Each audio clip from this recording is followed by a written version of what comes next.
Olá, tudo bem? Se você está nesse vídeo aqui, você quer entender resistência à insulina, não é verdade? E por quê?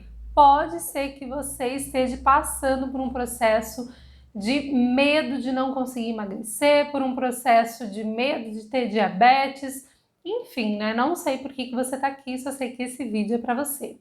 Então, fica comigo nesse vídeo, porque além de você entender resistência à insulina, eu vou te dar aí dicas para que você não tenha isso na sua vida e caso você tiver, para que você possa melhorar significativamente os teus resultados quando você for fazer os teus exames, certo?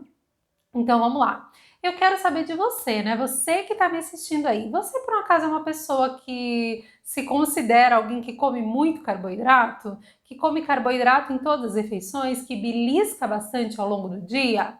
Esse é o primeiro ponto em que as pessoas que têm resistência à insulina apresentam, e as pessoas que acabam desenvolvendo resistência à insulina é um comportamento que elas têm, que é esse perfil que a gente fala, né, beliscador. Fica comendo, comendo, comendo o tempo inteiro e quando come, come grande quantidade de carboidrato. Esse é um ponto. Um segundo ponto é consumo exagerado também de gordura saturada e gordura trans, que estão aí nos alimentos de origem animal, nos alimentos industrializados, né? Que o problema é todo o que, né, gente? O excesso. Então, se você come combinado essa questão, né, de você consumir muito carboidrato e comer, né, excesso de gordura também é um ponto ali junto para desenvolver resistência à insulina. Um outro ponto, gente, é estar todo desregulado e ciclos circadianos, que é quando a pessoa acorda tarde, dorme tarde, come muito tarde da noite, né? Então isso também é um ponto, porque tanto o estresse quanto esse comer o carboidrato fora de hora gera também resistência à insulina. Também quero saber, né, se você tem muita gordura na região abdominal. Então, se você é uma pessoa que acumula muita gordura aqui, né, nessa região abdominal e não tanto nas pernas, nos braços, né, se você tem a tendência a ter essa gordura na região abdominal, também é um ponto que traz a resistência à insulina. E junto isso, a gente sabe, né, pessoas que não acumulam gordura em outros locais, então elas acumulam mais na região abdominal. Então, pessoas que têm a perna magra, né, o braço magro e aquela barriga. Então, é um ponto aí também para a gente ver. Isso acontece com você? Então, vamos entender essa resistência à insulina? Quando você veio buscar esse vídeo, então pode ser que você já tenha um diagnóstico, né? Só que se você não teve um diagnóstico, eu quero te mostrar aqui como você saber se você tem a resistência à insulina. Então, o primeiro exame que você deve estar pensando é a glicemia em jejum. Sim, né, gente? A gente sabe que a glicemia acima de 100, ela é considerada anormal, né? Então, já precisa estar de olho aí para fazer demais exames. E quais exames? Então, além da glicemia em jejum, você fazer ali o exame de insulina em jejum, saber quanto está a sua insulina. E a relação entre eles, a gente faz, né, a gente sabe que tem um índice que os laboratórios fazem, que é o índice Roma-IR, que ele é bem importante para saber se você está em risco ali, né, se a sua saúde está em risco. Então, esse índice Roma-IR não pode passar de 2,5, fique atento. Mas além desses exames, é importante a gente fazer a curva da glicose. O que é a curva da glicose? Então, às vezes, só o diabético que faz ou a gestante que faz, não, né? Você pode ser essa pessoa que faz também. É um exame meio chatinho, meio complicado, mas ele vai dar a noção da amplitude ali que tá tendo a glicose no teu sangue. Então, uma coisa é você saber a insulina em jejum, né? E depois é você saber quanto que isso varia ao longo do tempo, né? Tanto a glicose quanto a insulina. Então a gente sabe que a insulina em jejum, né, quando a gente vai fazer, né, a medição ao longo do tempo, ela nunca pode passar o valor de 10 vezes a insulina de jejum. Então ficar muito atento a isso. Então saber, né, então uma coisa é como que tá a tua glicemia agora e tá, né, e daqui a 30 minutos, daqui a 1 hora, daqui a 2 horas, como que tá essa insulina e essa glicose, né? Então isso é bem importante. Um outro exame é a hemoglobina glicada, a gente saber como que tá o transporte aí da tua insulina, né? Da tua glicemia. né, da tua glicose. Então, como que tá o transporte aí? Você saber isso, então ela tem que sempre estar abaixo de 5,2, né, abaixo de 5. Então, a gente saber aí, e a gente sabe que quando a gente está bem controlado, esses valores acabam sendo bem menores. E um outro exame é a relação entre triglicerídeos e o HDL e o triglicerídeos. A gente sabe, né, que ele, quanto mais alto, também a gente sabe que é o excesso do consumo de carboidratos e não gasto disso, então acaba tendo as gorduras circulantes aí no corpo. E o HDL como um fator de proteção para você. Então, como que tá esse HDL, né? A gente sabe que ele também está relacionado à prática de exercício físico, né? Alimentação adequada, tudo isso é importante. Então vamos lá. Quem tem resistência à insulina são pessoas que precisam ter muita orientação para que as coisas não saiam, né, do rumo ali. Então vamos entender o que seria? Então vamos entender aí o que seriam dicas bem objetivas para você que está me assistindo, para que você mantenha a tua glicemia controlada, para que você se livre da resistência à insulina. E por que é tão importante você se livrar dessa resistência à insulina? Gente, a insulina é o hormônio mais lipogênico que tem. Então, se você tá com a tua, né, com todos os teus parâmetros bioquímicos mostrando que você tem uma resistência à insulina, gente, vai ser muito difícil você emagrecer e não vai adiantar você também procurar dietas de emagrecimento em que apenas diminuem as suas calorias diárias, né? Não é só o balanço energético negativo que vai te ajudar nesse caso. Nesse caso, você vai precisar sim diminuir consideravelmente o consumo de carboidratos diários. Por isso que a gente sabe, né, que a melhor dieta é a dieta baixa em carboidratos low carb. A gente sabe, né, gente, que a dieta low carb tem várias formas de você fazer, então uma bem orientada por um profissional aí, né, que vai te falar a forma certa e que também vai ver qual que é a quantidade de carboidratos para você, que às vezes não é uma dieta low carb restrita ali, em que você vai consumir pouquíssimo, às vezes tem um pouco a mais, mas a low carb já é menos, né, da metade das calorias do teu dia vindo de carboidratos, então esse ponto é bem importante. Agora, vamos para dicas bem práticas, porque a gente sabe, né, que a resistência à insulina, ela gera muitas outras comorbidades. Então, a pessoa tem resistência à insulina, né? Ela tem ali uma gordura abdominal elevada, que grande parte dessa gordura é gordura visceral, que atrapalha o metabolismo, traz fatores de risco para um monte de doenças, né, gente? Então, a pessoa que tem ali a gordura abdominal, né, ela pode desenvolver diabetes, mas não só isso, doenças cardiovasculares, pode alterar a pressão, então várias que a gente diz comorbidades aí. Então, né, se você tem muita gordura na região abdominal e não é apenas essa gordura, né, subcutânea, essa mais molinha, tem gordura visceral, é bem importante você ficar atento às dicas que eu vou passar aqui. E um outro ponto que eu quero trazer para você como curiosidade mesmo, né, tem gente que tá com muita barriga e a pessoa fala assim, não, eu vou fazer uma cirurgia plástica, uma lipo, que vai tirar a minha barriga. Você sabia, gente, que a lipo vai tirar apenas a gordura abdominal, que a gente diz subcutânea, ela não vai lá na visceral. E se você é uma pessoa que você está pensando em fazer uma lipo, mas não está pensando em mudar a sua alimentação, sabia que isso pode ser pior para você do que você simplesmente não ter feito a lipo? Por quê, né?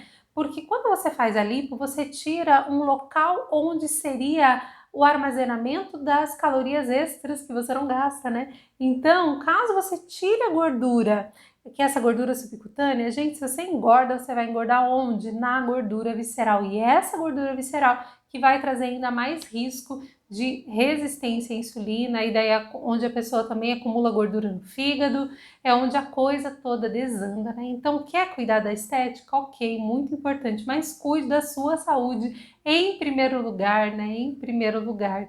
E a gente sabe que a saúde, ela é o nosso bem, né? Nosso bem maior aí, então fica comigo que eu vou trazer dicas para que isso fique bem longe da sua vida, né? Então, um dos pontos que eu não poderia deixar de dizer, gente, é a prática de atividade física e entre elas a prática da musculação.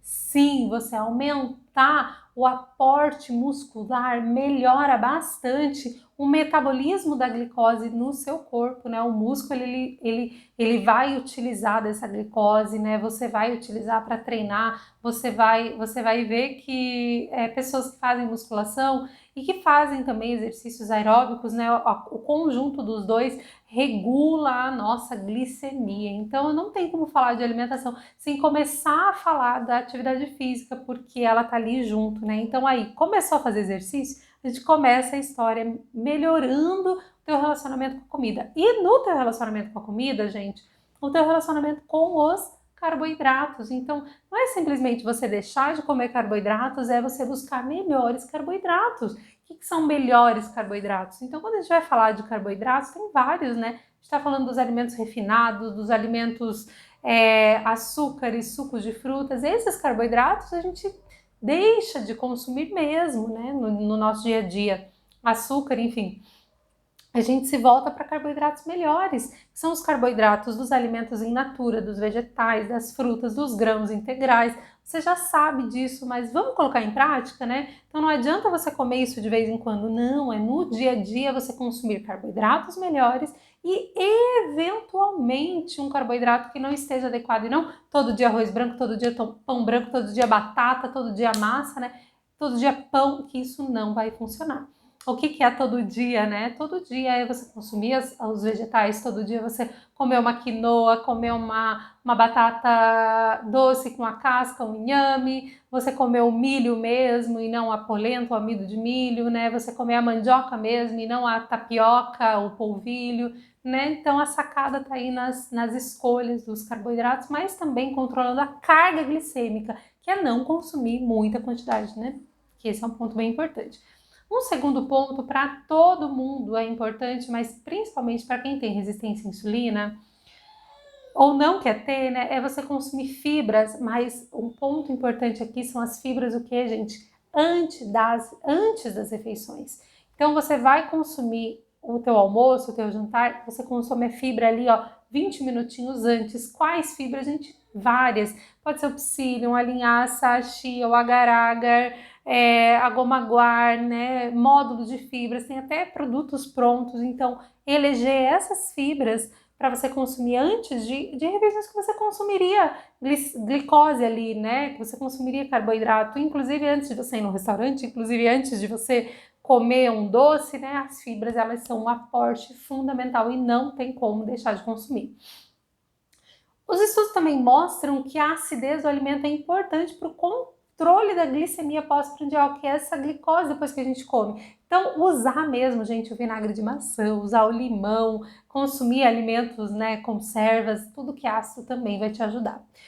Um outro ponto, gente, é o consumo de proteínas. E você pode, inclusive, consumir antes das refeições. Então, né, se você vai sair para ir numa festa, enfim, e você não vai ter todo o controle, consumir um sachê de aminoácido ou uma proteína ou mesmo um iogurte natural, que ele é ácido e tem proteína e vai ajudar aí a fazer essa barreira para segurar a tua glicemia pós-prandial. Não é legal? Então, um ponto legal.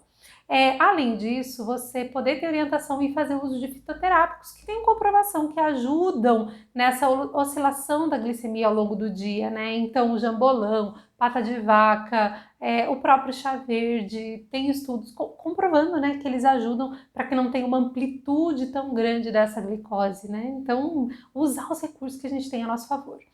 Tem uma especiaria também que eu gosto bastante, gente, uma dica aí, é a canela. Então, usar mesmo a canela, principalmente nos alimentos doces, porque a canela também ajuda no controle da glicose. Então, uma banana, coloca canela, uma maçã, coloca canela, vai fazer uma vitamina, usa canela, né? Então, olha que legal, uma colherzinha de chá ali, já dá um super resultado mesmo. E um outro ponto é, quando você for consumir o carboidrato, então não consumir a proteína antes, né? Mas naquela refeição que você vai consumir carboidrato, busca que tenha a proteína junto com esse carboidrato. Isso faz total diferença. Então a fibra e a proteína faz total diferença. Então não é comer aquele prato de macarronada com molho à bolonhesa, que é um pouquinho de proteína. Não, gente, é comer pouquinho de macarrão, né, uma quantidade boa de proteína e muitos vegetais. Isso faz total diferença quando a gente vai pensar na quantidade aí de de glicemia que vai ter, né, depois que você comer. Um outro ponto é o da sobremesa, gente. Se você come sobremesa, então olha que interessante, né? Os estudos mostram que não é nem você comer a sobremesa, tipo, comi e já vou comer a sobremesa, e nem comer de estômago vazio. Então, o ideal é você, depois que você comeu o teu prato, que eu falei, né, bem completo, você esperar 20 minutinhos para comer a sobremesa. Dá uma diferença na glicemia do que você almoçar e já comer a sobremesa. Faz diferença, olha que legal. Mais um outro ponto é você não ficar comendo carboidrato puro de estômago vazio, tipo, no meio da tarde comer um chocolatão, né, tomar um suco super doce, comer um açaí, comer né, a glicose ali sem estar combinado com outros alimentos não é legal. É sempre bom estar junto com outros alimentos e controlar a quantidade, né? E para finalizar, um ponto bem importante, gente, é você comer os carboidratos nas horas certas. E resumindo para você, eu poderia falar vários, né, horários melhores, mas resumindo para você, coma, gente, ao longo do dia e não coma à noite. Então, tirar o carboidrato do jantar mesmo é muito interessante, mas isso você vai fazer se você janta tarde. Se você jantar cedo, lá por 6, 7 horas, você pode consumir o carboidrato. Por quê? Porque ainda está dia, né? E na crononutrição, a gente percebe que o metabolismo do carboidrato, ele é muito melhor ao longo do dia do que da noite. E ali, ó, que para você ver que interessante, né? A insulina, ela funciona melhor pela manhã e ali em torno das 5, 6 horas da tarde, né? São os horários em que ela tem um bom funcionamento. E daí você vai lá e come de madrugada? Não dá, né? Então pense nisso e evite comer fora de hora, porque isso também vai te ajudar a controlar aí ao longo do dia a tua glicemia. E daí você vai contar para mim que você foi no médico, que você fez os teus exames e que você está se livrando dessa diabetes, né? Que você não tem mais a pré-diabetes, que você está controlado e principalmente, né, você está conseguindo aí estar em paz com o teu peso, porque fazendo tudo isso, gente, emagrecer é só uma consequência, certo? Então me diz se você gostou de saber esses detalhes sobre a resistência à insulina.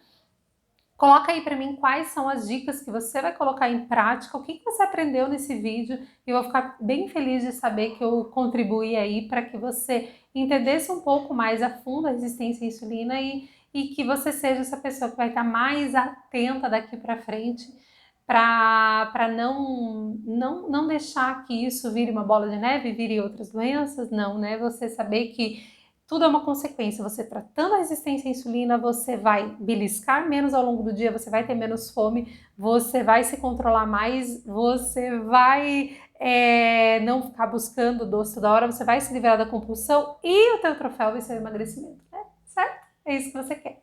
Então, um grande abraço, nós nos vemos no próximo vídeo.